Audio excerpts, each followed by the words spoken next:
Hello my dear friends, welcome back to Gyan Sagar. My self प्रेरणा दशरंती और आज हम लोग यहाँ पे देखेंगे conceptualisation women study MDC paper. Okay, paper video थोड़ा लेट से आ रहा है, इसके लिए क्षमा चाहेंगे। चलिए, ये पेपर आपका कब सेशन 23-27 का है, 24 में एग्ज़ाम हुआ था। ओके, चलिए स्टार्ट करते हैं हम लोग। तो ग्रुप ए में देखो क्या है हमारा। ग्रुप ए में आपको स्टेट द फॉलोइंग स्टेटमेंट और ट्रू और फॉल्स। ट्रू है कि फॉल्स है, आपको 5 क्वेश्चन है, 5 नंबर का आपको बताना है यहाँ पे। तो स्टार्ट करते हैं हम लोग बिना टाइम को वेस्ट किए। ए में है पितृसत्ता। ओके, क्या है पितृसत्ता? शब्द का आर्थिक अर्थ है माता या कुलमाता का शासन। देखिए यहाँ पे माता और कुलमाता होगा ही नहीं, क्या होगा? पिता होगा या पुरुष का शासन। ठीक है, पितृसत्ता में क्या होता है? पुरुष प्रधान होता है। ओके, पिता प्रधान होते हैं। तो यहाँ पे क्या हो जाएगा हमारा? फॉल्स हो जाएगा। यहाँ माता न होके क्या होगा? पिता होता है। ठीक है, तो ये हमारा क्या हो गया? फॉल्स हो गया। फिर बी में हमारा कि करिकुलम चलो हिंदी डायरेक्ट पढ़ते। पाठ्यक्रम लेन देन का तात्पर्य सीखने में छात्रों की भागीदारी को अनदेखी करनी चाहिए। अनदेखी करनी चाहिए, ये तो बिल्कुल गलत हो जाएगा। करिकुलम बनता ही किसके लिए? हम ही लोग के लिए बनता है, स्टूडेंट्स के लिए बनता है। ठीक है, करिकुलम किसके लिए तैयार किया जाता है? स्टूडेंट के लिए। करिकुलम का मतलब क्या होता है भाई? तो ये हमें पाथ यानी रास्ता दिखाता है कि हमें किधर चलना चाहिए, किधर नहीं चलना चाहिए, कितना पढ़ना चाहिए, कितना नहीं पढ़ना चाहिए, कितना समय तक पढ़ना चाहिए, कितना में ख़त्म होना चाहिए। ठीक है, तो करिकुलम हमें वो सब सिखाता है। तो ये सब सिर्फ टीचर के लिए थोड़ी ना है, स्टूडेंट हम लोग की भी भागीदारी यहाँ पे क्या होनी चाहिए? एक्टिव होनी चाहिए, ना कि अनदेखी होनी चाहिए। ठीक है, हम लोग यहाँ पे सक्रिय रूप से भागीदारी करते हैं। ओके, तो ये हमारा ये भी क्या हो जाएगा? फॉल्स हो जाएगा करिकुलम वाला। ठीक है बच्चा। सी में देखो नारीवादी शिक्षा शास्त्र रणनीतियाँ सिखा रहा है। बिल्कुल सिखा रहा है, इसीलिए हमें पढ़ाया जा रहा है कि समानता कैसे करेंगे, भागीदारी कैसे करेंगे। सिर्फ समानता का बात करने से नहीं होगा, हमें क्या भागीदारी भी करना होगा। तो ये हमारा सही हो जाएगा सी का। ठीक है, ट्रू हो जाएगा। डी में देखिए लिंग एक सीखा हुआ व्यवहार या अर्जित पहचान है। बिल्कुल सही बात है। ठीक है, हम लोग जन्म से नहीं ये होता है कि लड़की है तो रोटी बनाएगी और लड़का है तो बाइक सीखेगा। ये हम लोग आके ही सीखे हैं कि भाई मेरी मम्मी रोटी बना रही है, मेरी दीदी रोटी बना रही है, मेरा भाई लोग बस घूम रहा है, बाइक चला रहा है, तो उसका मतलब क्या है कि मेरे को भी सेम चीज़ वो करना है। ये सब हम कहाँ पे सीखे हुए हैं। ठीक है, जैसे बहुत अच्छा एक वीडियो था कि मिसाइल को नहीं पता कि हाँ लड़का ट्रिगर को दबा रहा है या लड़की दबा रहा है। ठीक है, ये सब क्या है? बस ट्रेनिंग एक्सपीरियंस का बात है। ठीक है, इसको रूढ़िवादिता बोला जाता है। जब एक ही चीज़ चला आ रहा हो और वो समाज के लिए ख़राब हो तो वो क्या बन जाता है? रूढ़िवादिता बन जाता है। ठीक है, समझ में आया? तो लिंग एक क्या है? सीखा हुआ व्यवहार है। जो जेंडर हम लोग डिसाइड करते हैं, जो हम लोग सेक्स बोलेंगे कि मेल है कि फीमेल है, वो हम लोग का क्या है? वो जन्मजात वाला हो जाएगा, वो सीखा हुआ नहीं है, वो बायोलॉजिकल हो जाएगा। लेकिन ये जो जेंडर शब्द हम लोग यूज़ करते हैं ना, ये ही क्या है? ये समाज ने बनाया है जेंडर शब्द। ठीक है, चलिए ई में देखिए महिलाओं की वंचित स्थिति के साथ भारत में कई क्षेत्रों में लैंगिक असमानता देखी जाती है। बिल्कुल देखी जाती है, अभी भी देखी जाती है। कहाँ कहाँ देखी जाती है भाई? स्वास्थ्य में देखा जाएगा, रोजगार में देखा जाएगा, हर जगह कहीं ना कहीं आपको लैंगिक असमानता दिखी जाएगा। ओके, अभी भी महिलाओं पर क्या होता है? शासन होता है। अगर आप बाहर रह के पढ़ रहे हैं, you are very lucky. Okay, अभी भी बहुत सारे ऐसे हैं बच्चे हैं जिनको पढ़ने नहीं दिया जाता है। जहाँ ना 12th पास किया बस शादी शादी शादी, है कि नहीं? तो ये सब भी क्या है? शिक्षा में भी क्या है? लैंगिक असमानता है। बेटा को प्रेशर दे रहा है कि तुम पढ़ो, बेटा पढ़ना नहीं चाह रहा है, बेटी पढ़ना चाह रही है, फिर भी उसको शादी दे रहा है। तो ये सब क्या हुआ? लैंगिक असमानता हुआ।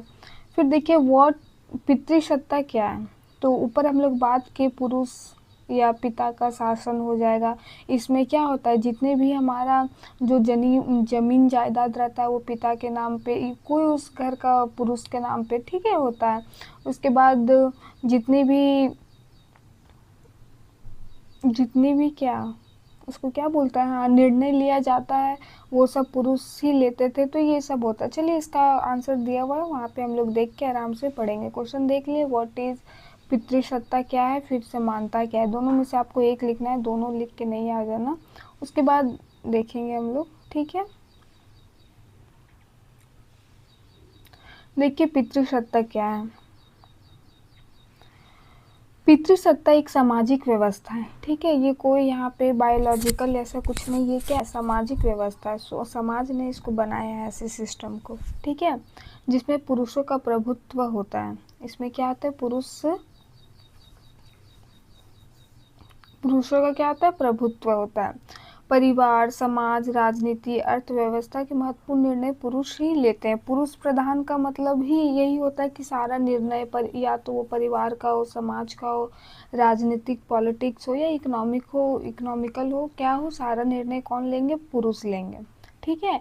इस व्यवस्था में महिलाओं के अधिकार अवसर अपेक्षाकृत सीमित होते हैं, और यहाँ पे क्या होते हैं, महिलाओं के नाम पे ना जमीन जायदाद होते हैं, ना उनके निर्णय का वैल्यू दिया जाता है, ठीक है। तो जितना होना चाहिए अपेक्षाकृत, तो उससे क्या होता है, कम होता है। मुख्य बिंदु क्या है भाई, ये अरे यार,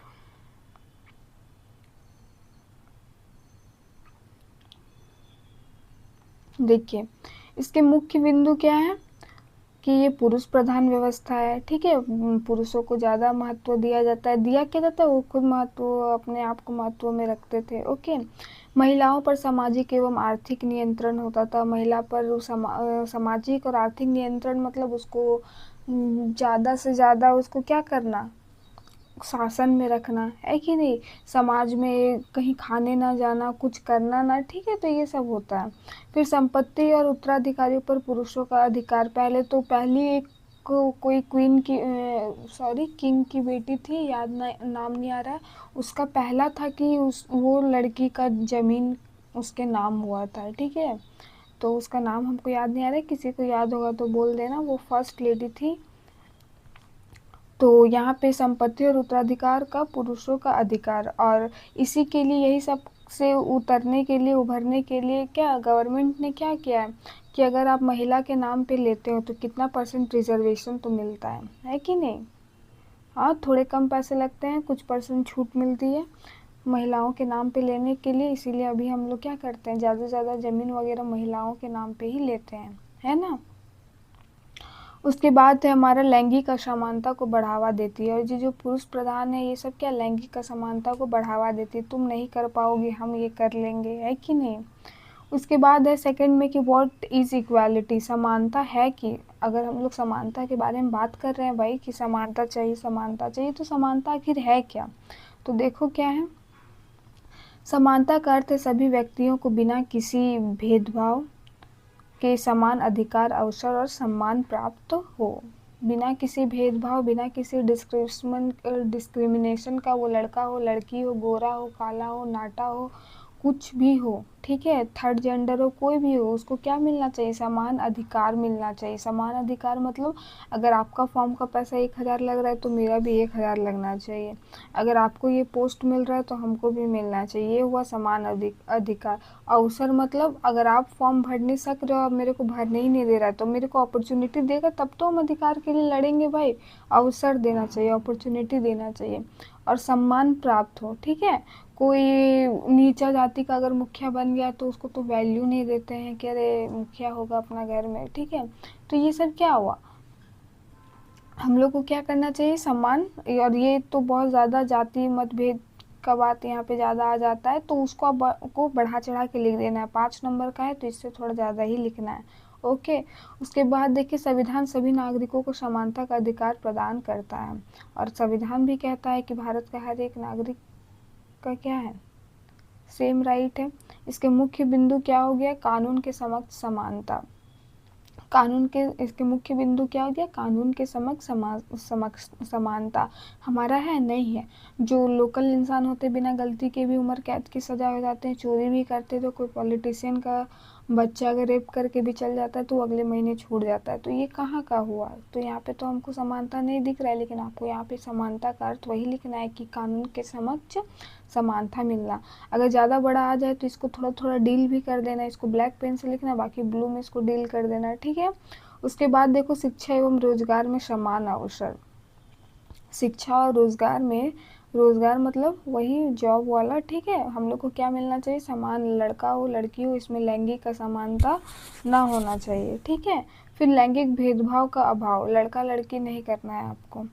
फिर है सामाजिक न्याय की स्थापना। ओके, इक्वालिटी समझ में आ गया बच्चा। अब देखो, नारीत्व पर निबंध लिखे। ये तो हम लोग नारीत्व फेमिनिस्ट फेमिनिस्ट चिल्लाते रहते, तो आज देखते हैं ये होता क्या है। तो देखिए, नारीत्व का उन गुणों, व्यवहारों, भूमिकाओं का समूह जिन्हें समाज में महिलाओं से जोड़कर रखता है। नारीत्व का मतलब क्या होता है? उनके वो गुण, क्वालिटीज़, उनके वो व्यवहार, उनकी क्या भूमिका है, क्या रोल है, क्या रोल है समाज में, क्या भूमिका है, ठीक है। उस सबके ग्रुप को जिन्हें मिलाकर जिन्हें समाज महिलाओं से जोड़कर देखता है। तो इसमें क्या आ जाएगा? इसमें संवेदनशीलता। संवेदनशीलता मतलब अगर आपको दुख हो रहा है तो हमको भी होना चाहिए, ठीक है। तो ये होता है, संवेदन शून्य नहीं होना चाहिए प्राणी को, कोई भी प्राणी को, ठीक है। सहयोग की भावना, कोऑपरेट करना एक दूसरे को, करुणा, लेडीज लोग तो दया करुणा की मूर्ति होती है, आपको पता है। फिर धैर्य, पेशेंस, धैर्य मतलब कूट कूट के भरा हुआ रहता है, जैसे गुण शामिल किए जाते हैं। आधुनिक दृष्टिकोण के अनुसार नारीत्व केवल जैविक नहीं बल्कि सामाजिक एवं सांस्कृतिक निर्माण भी है।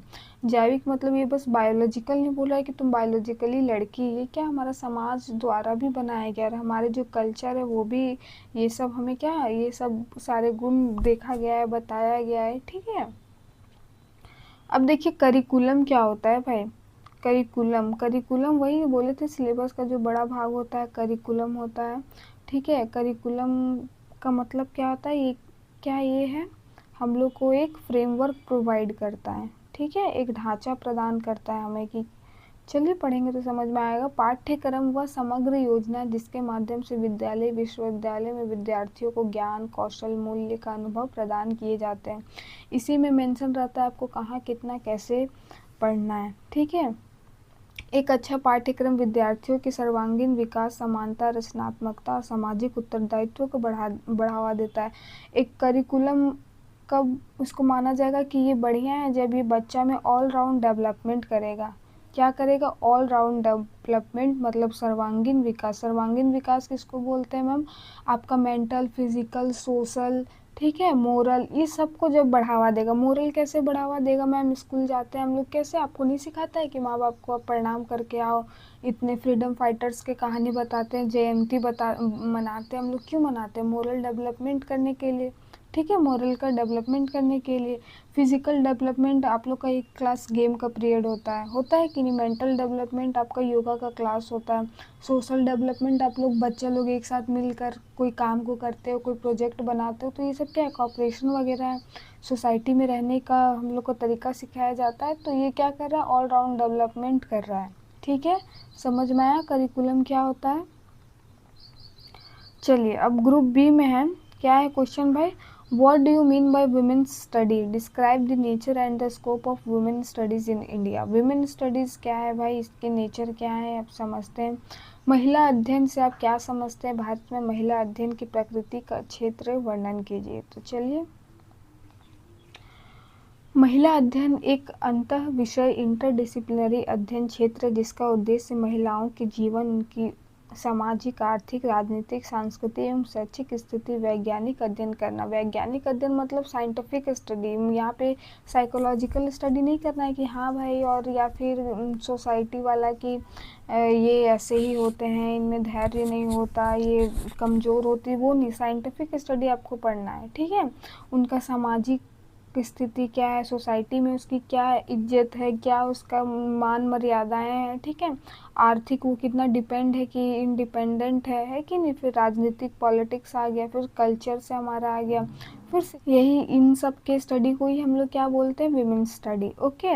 अब देखिए, यह केवल विषय महिलाओं की समस्याओं का अध्ययन नहीं करता, और ऐसा भी नहीं है कि विमेन स्टडी बस महिलाओं की जो समस्याएं, जो लैंगिक असमानता से गुजर रही हैं, जो उन पे शोषण हो रहा है, उसका अध्ययन करती नहीं। क्या करती है भाई? बल्कि लैंगिक समानता, महिला सशक्तिकरण तथा सामाजिक न्याय की स्थापना का मार्ग प्रशस्त करता है। और ये हमें बताता है कि कैसे हम लैंगिक असमानता की ओर बढ़ेंगे, ठीक है, सशक्तिकरण की ओर बढ़ेंगे, ओके। भारत में 1974 की टुवर्ड्स इक्वलिटी रिपोर्ट के बाद महिला अध्ययन को विशेष महत्व मिला था। विश्वविद्यालयों में महिला अध्ययन केंद्र स्थापित किए गए। ये यहाँ पे टुवर्ड इक्वलिटी रिपोर्ट के बाद जब पता चला कि क्या दूध का दूध पानी का पानी हो गया, महिलाओं की क्या स्थिति रही है हर एक क्षेत्र में, आर्थिक हो, सांस्कृतिक हो, राजनीतिक हो, शैक्षिक हो, तो उसके बाद यहाँ पे क्या स्पेशल विमेन स्टडीज सेंटर बनाया गया। ठीक है, अब देखिए इसके प्रकृति क्या क्या है। Women's nature of women study, पहला क्या है, अंतः विषय। ठीक है, इसमें क्या है भाई, अध्ययन समाज शास्त्र, इतिहास, राजनीति विज्ञान, अर्थशास्त्र, मनोविज्ञान, शिक्षा विधि तथा साहित्य जैसे अनेक विषयों से जुड़ा हुआ। इंटरडिसिप्लिन या मल्टीडिसिप्लिन का मतलब ही ऐसा होता है। एमडीसी का भी मतलब आपका वही होता है, जब एक दूसरे से रिलेशन रखता है तो सबको जोड़ कर पढ़ना या ये करना। ठीक है, आपका मैथ है फिर भी आप हिंदी थोड़ा पढ़ रहे हो, तो ये सब क्या इंटरडिसिप्लिनरी का ही पार्ट है। फिर है शोध आधारित विषय। शोध आधारित क्या होता है भाई, ये महिलाओं की वास्तविक समस्या, अनुभव एवं सामाजिक स्थिति का अध्ययन शोध एवं सर्वेक्षण के माध्यम से करता है। शोध मतलब क्या होता है, रिसर्च। ठीक है, उसका क्या रियल है। अब कैसे होगा रियल, आप किताबी और कोई भी रिपोर्ट से, रिपोर्ट कब तैयार किया जाएगा, जब आप उसके गांव में जाओगे, एक दिन के लिए नहीं जाओगे, कब तक जाओगे, उसका महीना 2 महीना रिसर्चर लोग रहते थे, घूमते थे, बातचीत करते थे, उनकी समस्याएं, उनकी सब कुछ समझने का प्रयास करते थे। ठीक है, एक दिन का ये काम नहीं है कि एक दिन तो आदमी झूठ भी बोल देगा, 1 महीना तो नहीं दिखा पाएगा ना। फिर देखिए परिवर्तनकारी स्वरूप, इस उद्देश्य केवल ज्ञान प्रदान करना नहीं बल्कि समाज में व्याप्त लैंगिक असमानता को समाप्त करना स्थापित करता है। यह एक क्या है, परिवर्तनकारी स्वरूप है। ये क्या करता है, सिर्फ ये आपको एक डेटा नहीं दे रहा है कि हाँ यहाँ पे इसकी कमी है या महिलाओं में ये गुण होते हैं, ये हमें क्या कर रहा है, एक तैयार कर रहा है लड़ने के लिए, लड़ने के लिए, अपने हक के लिए, अपने समानता के लिए। ठीक है, और असमानता को समाप्त करने के लिए। उसके बाद है हमारा अधिकार आधारित दृष्टिकोण। ठीक है, महिला अध्ययन, महिलाओं में मानवाधिकार, शिक्षा का अधिकार, संपत्ति का अधिकार, कार्यस्थल पर समान अवसर तथा जैसे पर बल देता है। ये हमें, ये सारे स्टडीज हमें किसकी ये करते हैं, क्या बताने का प्रयास करते हैं कि आपको मानव अधिकार भी है, जो बेसिक राइट्स है, जो हमारे अधिकार मिले हुए हैं ह्यूमन को, वो सब है आपके पास। शिक्षा का अधिकार है आपके पास, संपत्ति का, आपका घर का जो 2 बीघा ज़मीन है, वो अगर 2 भाई बहन हो तो 1 बीघा उसका होगा, एक आपका होगा। ठीक है, ये हमें बताते हैं। उसके बाद कार्यस्थल पर समान अवसर। कार्यस्थल पर क्या, जहाँ वर्किंग प्लेस है वहाँ पे लड़कियों को, अरे बेवकूफ़ ऐसे करके ना वो लड़के उनके मजाक उड़ा देते हैं, तो ये सब को ही ख़त्म करने के लिए यहाँ पे क्या ध्यान दिया जाता है। 5 में समाज सुधार का माध्यम, और इससे हमारा क्या होगा, समाज में सुधार भी होगा, एक नई विचारधारा आएगी, लोगों के सोच बदलेंगे। ठीक है, अब देखिए स्कोप क्या क्या है महिलाओं का, क्या है भाई, तो महिलाओं की शिक्षा एवं साक्षरता का अध्ययन। ये यहाँ पे हम इसके जो कितना पढ़ा लिखा है लड़की लोग और कितना इन लोग का साक्षरता मतलब, ठीक है, उसका डेटा हम लोग देखेंगे। यहाँ पे स्वास्थ्य, पोषण एवं मातृ स्वास्थ्य का देखेंगे। आर्थिक विकास एवं महिला रोजगार में देख सकते हैं। राजनीतिक सहभागिता एवं नेतृत्व, मतलब वो पॉलिटिक्स में कितना पार्टिसिपेट कर रही हैं लड़कियाँ, ठीक है, और कितना लीडरशिप कर रही है। महिला अधिकार एवं कानून संरक्षण, घरेलू हिंसा, दहेज, बाल विवाह, लैंगिक भेदभाव का अध्ययन। यहाँ पे जो हमारा डोमेस्टिक हिंसा का तो हम लोग मानते ही नहीं है कि नहीं। अगर बाहर में एक सीरीज़ आया था चिड़िया, अगर देखे होंगे आप तो, ठीक है, हम तो नहीं देखे हैं अभी। देखिए बाल विवाह हो गया, ये सब का ही अध्ययन करना। ग्रामीण एवं जनजातीय महिलाओं का अध्ययन करना। महिला उद्यमिता एवं आत्मनिर्भरता, वो लोग कितना प्रोडक्ट कर रही है, कितना वो लोग इंडिपेंडेंट है अपने में, है कि नहीं, सब पुरुष के ये में तो नहीं है, ये सब का अध्ययन करना।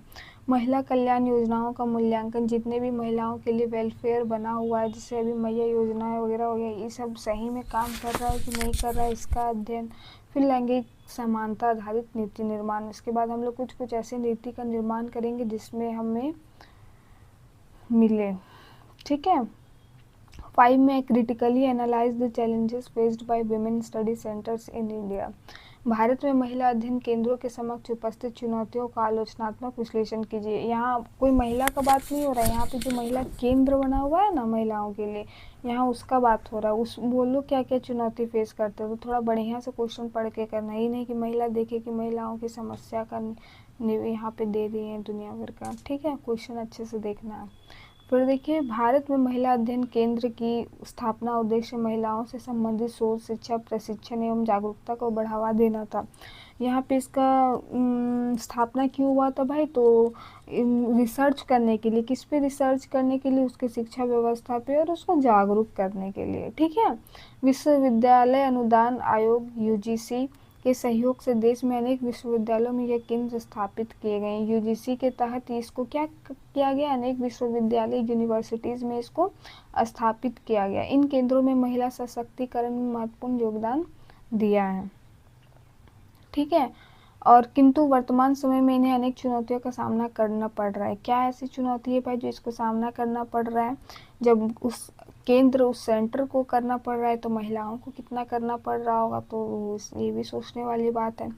तो पहला क्या है, वित्तीय संसाधनों की कमी। वित्तीय संसाधनों की कमी क्या है भाई, अधिकांश केंद्रों में पर्याप्त अनुदान नहीं है मिल पाता, जिससे शोध एवं प्रशिक्षण कार्यक्रम प्रभावित होते हैं। मतलब संसाधन मतलब रिसोर्स उतना अब है ही नहीं जो वहाँ पे रिसर्च किया जाएगा, वो डेटा या कुछ भी है नहीं जो उसमें पूरी अध्ययन और कंक्लूजन निकाला जाएगा। प्रशिक्षित विशेषज्ञों की कमी। महिला अध्ययन विषय में प्रशिक्षित शिक्षकों एवं शोधकर्ताओं की संख्या सीमित है। अब महिला है तो लोग चाहेगा कि एक महिला को ही समझ सकती है, तो उसकी ही कमी है। शोधकर्ता उतना रिसर्चर है नहीं इस फील्ड में। ओके, थर्ड में सामाजिक रूढ़िवादिता। पितृसत्तात्मक सोच एवं लैंगिक पूर्वाग्रह के कारण महिला अध्ययन को पर्याप्त महत्व नहीं दिया जाता है। हम लोग भी एक रील्स आता है कि महिला ही महिला पितृसत्ता को बढ़ावा देती है, अब देख सकते हैं। ठीक है, तो वही बात है। उसके बाद शोध एवं प्रकाशन की समस्या, रिसर्च और पब्लिश में समस्या हो सकता है। ठीक है, पर्याप्त संसाधन नहीं है। उसके बाद नीति एवं व्यवहार में अंतर। ठीक है, महिलाओं अनेक नीतियाँ बनाई जाती है लेकिन उसका क्या, उसमें ग्राउंड लेवल पर वर्क नहीं होता है, तो ये भी समस्या है। 6 में है ग्रामीण एवं जनजातीय क्षेत्रों तक सीमित पहुँच। अनेक महिलाओं अध्ययन केंद्र ग्रामीण एवं आदिवासी महिलाओं तक प्रभावी रूप से नहीं पहुंच पाते हैं। वो लोग शहर से निकलेंगे तो पहुंचेंगे, साथ में वो पहुंच भी जाएंगे तो वो लोग अपने बारे में कुछ बताना चाहते नहीं हैं। डिजिटल एवं तकनीक संसाधनों का अभाव। खाली यहाँ पे संसाधन का ही अभाव को भर देना है अलग अलग तरीकों से लिख के। ठीक है, आधुनिक तकनीक, ई लर्निंग, डिजिटल शोध सुविधा की कमी के कारण ये सब बड़ा एक चुनौती रूप ले लेता है। सुधार क्या है भाई, तो महिला अध्ययन केंद्र को पर्याप्त तो क्या देंगे, उसको संसाधन देंगे। ठीक है, अधिक शोध परियोजनाओं को प्रोत्साहित करेंगे, मतलब जो प्रोजेक्ट आएगा उसको हम लोग क्या करेंगे, प्रोत्साहित करेंगे, अप्रिसिएट करेंगे।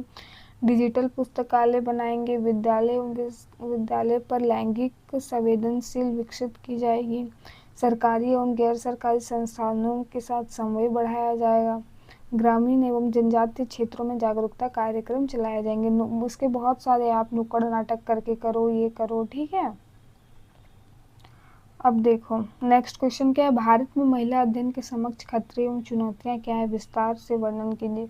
तो वही भारत में महिला अध्ययन, वही पढ़ने वाला में क्या क्या उनकी है तो उसी को यहाँ पे लिखना है। सेम होगा, आप एक बार देख लेना। ठीक है, देख लीजिए क्या है। प्रमुख चुनौतियां, पितृसत्तात्मक सामाजिक व्यवस्था। ये जो व्यवस्था बना हुआ है ये महिलाओं को क्या कर देता है, नीचे कर देता है, महत्व नहीं देता है।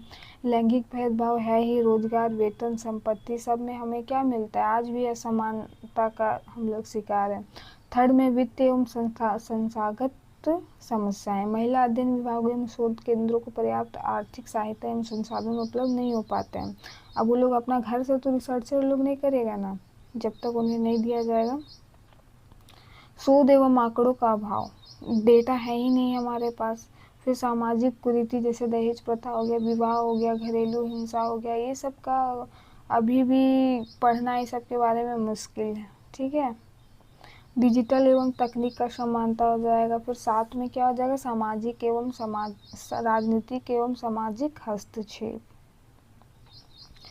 सुधार के उपाय क्या है कि हम लोग उसके अंदर जागरूकता बढ़ाएंगे, ठीक है। फिर उन लोग को संसाधन देंगे और लैंगिक असमानता पर आधारित शिक्षा को क्या करेंगे, प्रोत्साहित करेंगे, महिला सुरक्षा के बारे में बताएंगे, यही सब है। फिर है वह महिला अध्ययन पर नारीवादी दृष्टिकोण क्या है भाई नारीवादी दृष्टिकोण। तो देखो, नारीवादी दृष्टिकोण वह विचारधारा है जो समाज में महिलाओं और पुरुषों के बीच विद्यमान असमानताओं का अध्ययन करती है। यह विचारधारा क्या है, जहाँ पे क्या बॉर्डर लाइन आ जाता है, किसके बॉर्डर लाइन आ जाता है, महिला और पुरुष के बीच में, ठीक है। महिला को समान अधिकार, समान अवसर, गैर सामाजिक न्याय दिलाने पर बल देती है, ठीक है। महिला अध्ययन का आधार भी इसी दृष्टिकोण पर आधारित है। इसकी अवधारणा क्या है, नारीवादी दृष्टिकोण का मानना है कि ये महिलाओं के साथ होने वाला भेदभाव प्राकृतिक नहीं बल्कि सामाजिक एवं सांस्कृतिक रचना है। ये नारीवादी दृष्टिकोण क्या बोलना चाह रहा है, और एकदम बिल्कुल सही बोल रहा है कि कोई ये बायोलॉजिकल नहीं है, नेचुरल नहीं है, प्राकृतिक नहीं है, क्या है ये, जो ये समाज और हमारे संस्कृति, हमारे कल्चर में ही ये सब बनाया गया है, ठीक है। ये हमारा ही कल्चर है, ठीक है, हमारा ही कल्चर है। जो बेटी को क्या बोलते हैं, सरस्वती लड़की को माना जाता है कि नहीं, फिर भी उन्हें शिक्षा से ये अवगत नहीं कराया जाता है कि नहीं, सीमित रखा जाता है। बेटी को ही लक्ष्मी बोला जाता है, उन्हीं को धन 1 रुपया देने का नाम नहीं लेते हैं। ओके, तो यही है। फिर देखिए, इसीलिए समाज में असमानता स्थापित करने के लिए सामाजिक परिवर्तन आवश्यक है। बिल्कुल परिवर्तन आवश्यक है भाई, और हम ही लोग से होना चाहिए शुरू। फिर देखिए, महिला अध्ययन में नारीवादी दृष्टिकोण का महत्व, क्या क्या महत्व है भाई। तो लैंगिक समानता पर बल देता है, पितृसत्ता की आलोचना करता है, महिला अधिकारों का संरक्षण करता है, संरक्षण मतलब कंजर्व करता है, सुरक्षित करता है, ठीक है। महिला अधिकार में कहाँ कहाँ, शिक्षा, व्यवस्था, रोजगार, संपत्ति सब आ जाएगा। फिर महिला सशक्तिकरण आत्मनिर्भर बनने का हमें प्रेरणा देता है। 5 में क्या आ जाएगा, सामाजिक परिवर्तन, ठीक है। इनका क्या योगदान है, महिलाओं की शिक्षा में वृद्धि। अब दिया है भाई तो कुछ ना कुछ तो होगा, शिक्षा में वृद्धि होगा। जो घरेलू हिंसा आप देखें ना, घरेलू हिंसा होता है, 5 को लेडीज पहुंच जाती, तो वही है वुमेन स्टडी, ठीक है। पंचायत एवं स्थानीय निकायों में महिलाओं का आरक्षण, महिला अधिकार के प्रति सामाजिक जागरूकता और महिला आंदोलन में नई दिशा। फिर है क्वेश्चन, पिछले 3 दशकों में महिला अध्ययन केंद्रों का क्या योगदान, व्याख्या कीजिए। तो क्या योगदान है भाई 3 दशक, यानी 3 दशक मतलब 30 वर्ष में क्या क्या है। तो देख लीजिए, महिला का शिक्षा का विस्तार हुआ, फिर महिला अधिकारों के प्रति लोग जागरूक हुए, शोध एवं प्रकाशन का नाम आया भाई, है कि नहीं। नीति निर्माण में योगदान, अलग अलग नीति बनाया गया, या हो वो कल्याण के ये में हो, या शिक्षा में हो, या स्वास्थ्य में हो, या रोजगार हो, ठीक है, अलग अलग योजना बनाया गया। फिर महिला सशक्तिकरण में बात हुआ, है ना, कानूनी साक्षरता एवं आर्थिक सशक्तिकरण, जितना भी कार्यक्रम होता है ये सब चलाया गया। फिर पाठ्यक्रम विकास, तो विश्वविद्यालय ने विमेन स्टडी एवं जेंडर स्टडी जैसे पाठ्यक्रम का विकास हुआ, जिससे विद्यार्थियों में लैंगिक समानता के प्रति जागरूकता बढ़ी, और ये हमारे करिकुलम में भी ऐड किया गया। 7 में समाज और विश्वविद्यालयों के बीच समन्वय। ओके, महत्व आप देख लीजिए, महिलाओं को बढ़ावा मिला, उनके अधिकार के प्रति जागृत हुई, लैंगिक समानता को प्रोत्साहन मिला, ठीक है, अलग अलग नीति बनी। चलिए, उसके बाद जेंडर की सामाजिक संरचना का वर्णन कीजिए। तो क्या है भाई जेंडर, तो यहाँ पे देखिए, बहुत अच्छा क्वेश्चन है। जेंडर केवल जैविक अंतर नहीं है, ठीक है, जैविक अंतर नहीं है, मतलब जो हम लोग बोलते हैं बायोलॉजिकल हम लोग हैं, ठीक है, मेल फीमेल, और ये जेंडर जो बना दिया है वो वाला क्या है, सोसाइटी द्वारा दिया गया है, बल्कि एक सामाजिक एवं सांस्कृतिक निर्माण है। समाज, परिवार, विद्यालय, धर्म, मीडिया तथा संस्कृति मिलकर यह निर्धारित करते हैं कि महिला पुरुषों का व्यवहार, कार्य, जिम्मेदारियां एवं भूमिकाएं कैसे होंगी। ये जो हमारा घर परिवार स्कूल, हमारे कभी कभी टीचर लोग भी बोल देते हैं, जहाँ कि नहीं बोलना चाहिए, कि बच्चा लोग जाओ लड़का लोग फुटबॉल खेलेगा और लड़की लोग क्या करेगी, कबड्डी खेलेगी या कुछ भी जो नॉर्मल गेम होता है, ठीक है। तो वहाँ पे उनको ये क्या हुआ, वो भी वहाँ पे रूढ़िवादिता और जेंडर को प्रोत्साहित कर रहे हैं। उन्हें बोलना चाहिए था जिसको जो खेलना है वो अपना अपना टीम बना लो, है कि नहीं। तो यहाँ से हम लोग को देखने को और सीखने को मिलता है, और हम लोग भी यही समझ जाते हैं कि लड़का लोग फुटबॉल खेलेगा, लड़की लोग लुका छुपी खेलेगी, ठीक है। चलो, इसलिए जेंडर जन्म से नहीं बल्कि समाज द्वारा सिखाया गया, विकसित किया गया है। लड़का है तो ही जिम्मेदारी घर का उठाएगा, उसी पे बोझ डाला जाएगा। लड़कों के लिए भी ये अन्याय है कि नहीं। चलिए, लिंग की सामाजिक संरचना क्या है, social construction of gender by, तो परिवार की भूमिका हमें पहले ही खिलौना बता दिया जाता है, बुल्लू हर्रा कर दिया जाता है कि नहीं, तो ये भी है।